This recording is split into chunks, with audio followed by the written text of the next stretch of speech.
কি নাম বলুন না, নামটা বলুন। দিদি সত্যি কথা বলুন, কে রেখেছে? কি নাম আপনার? নাম কি? আপনার নাম কি? আপনার নাম কি?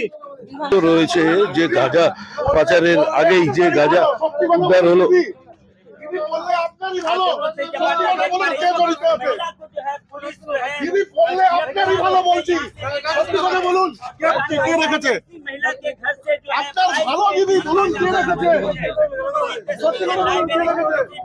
के पर्दे पर आप लोगों को दिखाने की कोशिश कर रहे हैं।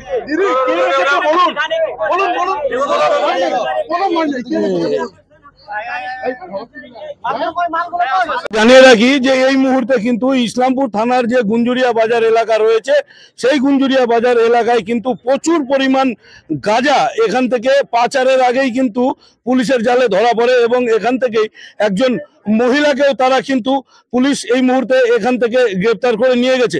এবং এই বিষয়ে গোটা বিষয়টা কি রয়েছে যে ইসলামপুরের মতো এই গুঞ্জুরিয়া বাজারের মতো এলাকা, সেই এলাকা থেকেই এখান থেকে গাঁজা পাচার করা হতো। আমরা একটু এখান থেকে কথা বলে নেওয়ার চেষ্টা করব। সাইম ভাই, এই এলাকা আপনাদের এখানে গুঞ্জুরিয়া বাজারে এর আগে এরকম কিছু শোনা যায়নি, কিন্তু এখানে দেখা যাচ্ছে যে আজকে প্রচুর পরিমাণ গাঁজা, প্রায় 21 কিলো 500-র মতন গাঁজা এখানে বাড়িতে লুকানো ছিল এবং এটা পাচারের আগেই পুলিশের জালে ধরা পড়লো। কি বলবেন? খুবই দুর্ভাগ্যজনক, আশ্চর্যজনক এবং লজ্জার বিষয় যে এর আগে আপনি যে কথাটা বললেন যে গুঞ্জুরিয়া এলাকায় ছোট মোটো ব্যাপার যেটা সব জায়গায় হয়ে থাকে ওরকমই হতো, সেরকম কোনো ব্যাপার না। কিন্তু একটা বাড়ি থেকে, আমাদের এই গুঞ্জুরিয়া বাজারের একটা গলির একটা বাড়ি থেকে, যেটা আপনাদেরই মারফতে জানতে পারলাম যে 21 থেকে 22 কিলোর মতো গাঁজা উদ্ধার হয়েছে। আমি আবার বলবো আশ্চর্যজনক, দুর্ভাগ্যজনক এবং লজ্জাজনক বিষয়, এবং এটার সঠিক তদন্ত হওয়া উচিত। সঠিক তদন্ত করে যেই বাড়ির থেকে মানে গাঁজাটা উদ্ধার হয়েছে সেই বাড়ির যারা যারা এর মধ্যে জড়িয়ে আছে তারা, এবং এর বাইরেও কোনো বড় মাথা আছে কি না তাদের খুঁজে বের করে পুলিশ প্রশাসনকে তাদের বিরুদ্ধে এক্সট্রিম লেভেলের অ্যাকশন নিয়ে তাদের উচিত শাস্তি দেওয়া উচিত। কারণ উদ্ধার হলো, পুলিশ এসে উদ্ধার করলো, সেটা পুলিশকে, আমরা পুলিশের কাজকে সাধুবাদ জানাই। কিন্তু আমরা জানি বিভিন্ন সময়ে আবার এর চেয়েও বেশি বিভিন্ন জায়গায় উদ্ধার হওয়ার পর কয়েক মাস পর আইনের চোখে ফাঁকি দিয়ে, বিভিন্ন ফাঁক ফোকর দিয়ে আইনের তারা আবার এই যারা এই ধরনের মাদক দ্রব্যের কারবারের সাথে যুক্ত থাকে তারা বেরিয়ে এসে আবার সেগুলো শুরু করে। সেটা যেন না হয়, তাদের যেন চরমতম শাস্তি হয়। এখান থেকে আমরা যেটা জানতে পেরেছি যে কুশল মণ্ডল, যার বাড়ি থেকে আজকে এই গাঁজাটা উদ্ধার হয়েছে, এবং সে এখান থেকে তিনি পালিয়ে গিয়েছে এবং তার স্ত্রীকে এখান থেকে গ্রেফতার করা হয়েছে। কি বলবেন বিষয়টা? আমি আপনাকে যেটা বললাম, প্রথম ওয়ার্ডটা আমার যেটা আমি বললাম আশ্চর্যজনক, তার কারণ হচ্ছে এটা যে এটা তো আমার বাড়ির পাশে এটা হয়েছে। আমি কিন্তু কুশল মণ্ডলকে আমি অনেক আগে থেকে দেখছি যে ও একটা ছোট্ট মানে দর্জি, একদম সেলাইয়ের দোকান করে ওটাই দিয়ে ওর বাড়ি চালাতো, এবং সেটা আজকে না, বহু বছর ধরে আমি দেখছি সেটা। তারপরে আমি জানি যে ও বিভিন্ন কোনো ঝোড় ঝামেলায় থাকে না, কোনো রকম মানে সামাজিক ঝোড় ঝামেলা বা ইত্যাদি থেকে ও দূরে থাকে। তার বাড়ি থেকে গাঁজা বের হওয়া, তার উপরে আবার এত পরিমাণে বের হওয়া, সত্যি আশ্চর্যজনক বিষয়। কিন্তু আমরা জানি যে কে কোন ধরনের কোন ক্রাইমের সঙ্গে যুক্ত আছে সেটা আমরা নিশ্চয়ই তো আর বলতে পারবো না। ওনার বাড়ি থেকে বের হয়েছে, জবাবদিহি ওনার। এবং আমি এটা আবার বলবো যে এদের যাদের অ্যারেস্ট করে নিয়ে গেল তাদের কাছে পুলিশ, অবশ্যই পুলিশ তাদের কাজ করবে, সঠিকভাবে জিজ্ঞাসাবাদ করে এর পুঙ্খানুপুঙ্খু তদন্ত করে এর সাথে যদি আরো কেউ যুক্ত থাকে, আমি বারবার বলছি যে যদি হয়তো লাগিয়ে কথাটা বলছি যে এই একটা কোনো বড় নেক্সাস থাকতে পারে, একটা বড় কোনো একটা গ্রুপ থাকতে পারে, সেই গ্রুপের একটা পার্ট হতে পারে বলে বলছি, তাদের ধরা উচিত। এবং আপনি যে কথাটা দিয়ে শুরু করলেন, খালি গুঞ্জুরিয়া না, আমাদের এই গোটা এলাকার, আমরা জানি বাবা প্রফেসর, বাবা টিচার, বাবা পণ্ডিত, বাবা মৌলানা, কিন্তু তাদের ছেলে পেলেগুলো গাঁজা মদ এবং ব্রাউন সুগার, যেটা আমরা আগে সিনেমায় দেখতাম, সেই নেশায় আসক্ত হয়ে যেখানে সেখানে পড়ে থাকে। এবং সেটার পর যখন তারা ওগুলো কেনার টাকা পায় না, তখন অন্যান্য সমাজ বিরোধী কাজের সঙ্গে তারা যুক্ত হয়ে পড়ে, যেমন ক্রাইম, বিভিন্ন ক্রাইম আছে সামাজিক। তো আমরা আমাদের এই সংগঠনের তরফ থেকেও আমরা এই কথাটা বারবার বলেছি যে এই মাদক জাতীয় দ্রব্যের সঙ্গে যারা যুক্ত আছে তাদের সঙ্গে জিরো টলারেন্স পলিসি এবং নো মার্সি, তাদের ধরে তাদের শাস্তি দিতে হবে। কিন্তু দুর্ভাগ্য আবার নষ্ট হয়ে গেছে অলরেডি, মানে অনেকটাই নষ্ট হয়ে গেছে। যেটুকু আছে সেটাকে বাঁচানোর দায়িত্ব আমাদের সবার। আর আমি আরেকবার রিপিট করব, আই রিপিট এগেন, কে আইনের চোখে ধুলো দিয়ে বিভিন্ন কায়দায় বিভিন্নভাবে ম্যানেজ করে বিভিন্ন সময় আমরা দেখেছি যে এই গাঁজা পাচারকারী, এই ব্রাউন সুগারের ব্যবসায়ী তো এদের বলা যাবে না, এরা ক্রিমিনালরা, এরা আবার তাড়াতাড়ি মানে বেরিয়ে গিয়ে আবার বহাল তবিয়তে আবার থেকে তারা শুরু করে।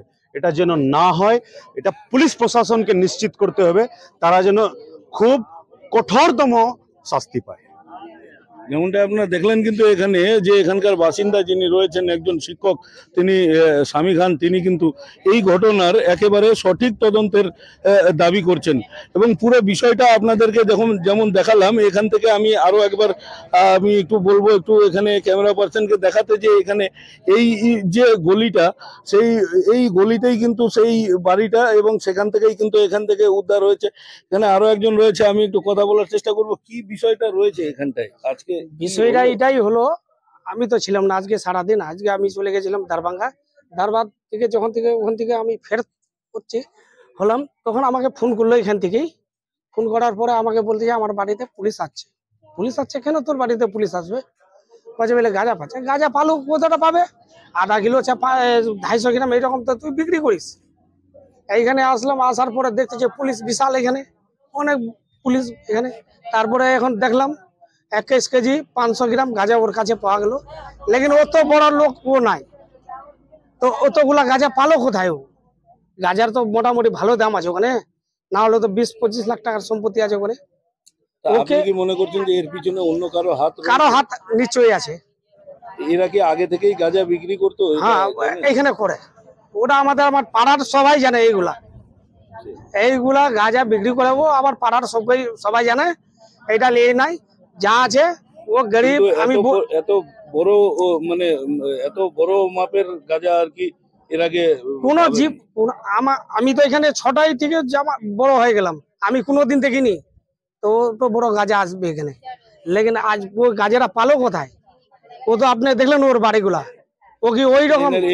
স্বামীও নাকি এখান থেকে পালিয়ে গিয়েছে এই গাঁজার ঘটনার? আমি তো দেখিনি, ওখানে আসলাম আমি তো দেখলাম ওখানে ওর স্বামী ছিল না, ওর বউটা ছিল। ওর বউকে পুলিশ তুলে গেল। বাকি পুলিশ জিজ্ঞাসা করো, তো ও তো গাঁজা পালো কোথায়? গাঁজা যেখানে ও পালো, ওকে যা দিয়েছে, অন্যজন দিয়েছে, ওর নাম বলো, আমাকে অন্যজন দিয়েছে, পুলিশ ওকে শাস্তি দিবে। পুলিশ তো ভালো কাজ করেছে। এটা আমাদের এখানকার ছেলেগুলা সব হয়ে গেছিল, ঘর নষ্ট হয়ে গেছে।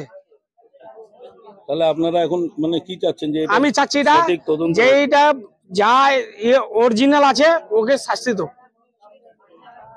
এটা আমি বলতেছি। ঠিক আছে, ঠিক আছে। যেমনটা দেখলেন কিন্তু প্রত্যেকেই কিন্তু এখানে দাবি করছে যে এই ঘটনার যাতে একেবারে পুঙ্খানুপুঙ্খ তদন্ত করে একদম প্রকৃত যে দোষী রয়েছে সেই দোষীকে কিন্তু সাজা দেওয়া হোক, এমনটাই কিন্তু তারা জানছে। আপনাদেরকে আরো একবার জানিয়ে রাখি যে এই এলাকা থেকে, ইসলামপুরের গুঞ্জুরিয়া বাজার এই এলাকা থেকে, এখান থেকে কুশল মণ্ডলের বাড়ি থেকে কিন্তু এখানে 21 কিলো 500 গ্রাম গাঁজা এই মুহূর্তে ইসলামপুর পুলিশ জেলার পুলিশ তারা কিন্তু এখান থেকে উদ্ধার করেছে। এবং এই গাঁজা পাচারের আগেই তারা কিন্তু এখানে উদ্ধার করতে সফল হয়েছে। এবং যেটা আমরা দেখলাম ঘটনাস্থলে ইসলামপুর থানার আইসি হীরক বিশ্বাস, তার সাথে বিশাল পুলিশের টিম তারা এখানে এসেছিলেন। এবং এই মুহূর্তে এই বিমা মণ্ডল নামে যে মহিলা রয়েছে তাকে কিন্তু সেই গাঁজা সহ এখান থেকে গ্রেপ্তার করা হয়েছে। এবং সেই ছবি কিন্তু আপনারা দেখছেন এই মুহূর্তে আমাদের চ্যানেলের পর্দায়। এবং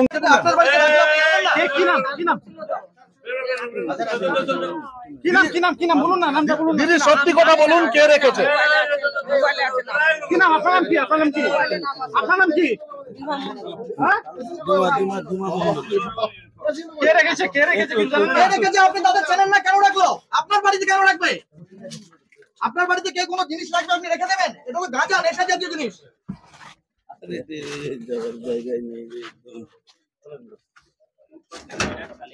কে রেখেছে বলুন না, নামটা বলুন। কে রেখেছে বলুন?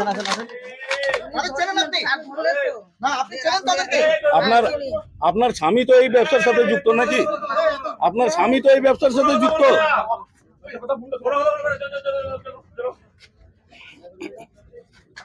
এর আগে সে জানেন না? কোনো কথা বলবে না বলো কে বলছে কে দেখতে পাচ্ছেন এই মুহূর্তে কিন্তু যে ধৃত রয়েছে, যে গাঁজা পাচারের আগেই যে গাঁজা উদ্ধার হলো,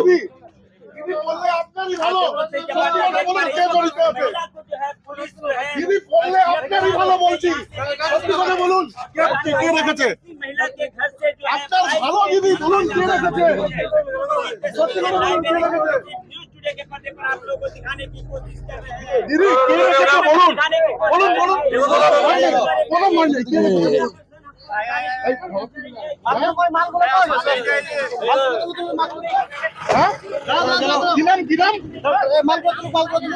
মোবাইলে আছে, কোথায় বাড়ি, কোথায়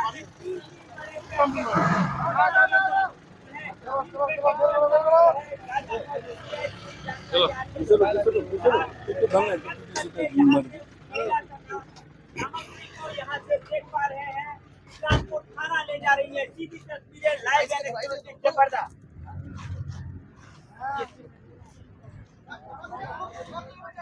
এইভাবেই কিন্তু এখানকার যারা বাসিন্দারা রয়েছে তারা তাদের দাবি যে এই ঘটনার সঠিক তদন্ত করে প্রকৃত দোষীকে যাতে সঠিক সাজাটা দেওয়া হয়। আপাতত বিদায় নিচ্ছি ইসলামপুরের গুঞ্জুরিয়া বাজার থেকে। আগামীতেও জুড়ে থাকুন এই ধরনের আরো বিশেষ কিছু খবরের জন্য লাইভ নিউজের সাথে জুড়ে থাকুন।